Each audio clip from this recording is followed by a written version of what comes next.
Okay, so the walls have been skimmed three times now, and I did the edges last, and now the walls are pretty much smooth. Now what you want to do here is the walls are never going to be perfect. There's going to be areas where there's bubbles or like little pinholes.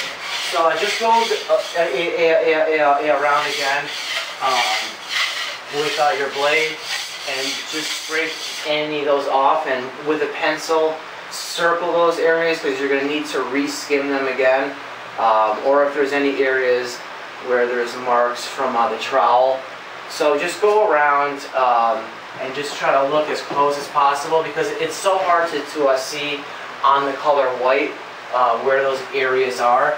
So white really isn't a good, like there's a mark there that was probably caused from the trowel. So I'm instead of going crazy with sanding that down, I'm just going to skim over it again there, and that's going to take care of the impression there. So, and there's a line right here. I can either sand this off now or just skim it tight. So I'm just going to go down like that, and then that's going to take care of that. But just make sure to skim tight so you don't leave like an edge there and there. So you're just going to go around like that first, and then what you want to do is sand. So I have this thing here, and I'm just going to attach this here, and I'm just going to. The walls aren't dry now, but I just want to tell you how to sand. So you just want to give it a light sand, like that. And this tool is great because it's a straight thing there. You can actually work it up into the crown and just pull across there. And there is going to be like a slight edge there, so just make sure to focus on there and towards like the bottom or the sides there. So,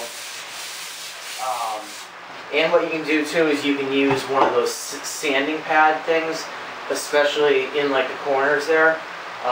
So there are many different types of sanding pads, but you have to go around and sand so that you get a smooth surface.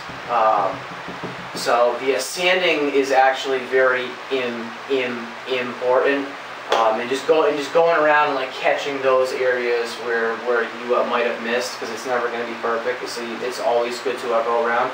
Now, when you prime the wall, you definitely want to use a primer, and it always helps too if you tint the primer towards the desired top coat. And what that is going to do is once you prime it, and if there are any areas that need to be fixed, when you go over them with the joint compound, this joint compound, it obviously dries white.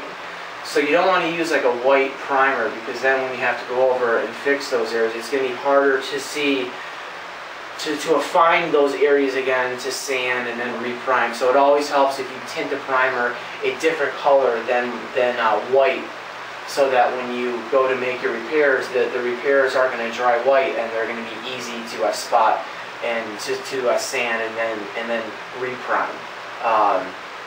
So those are the tips and techniques to skim coat a wall and then to sand it down. Thank you for watching.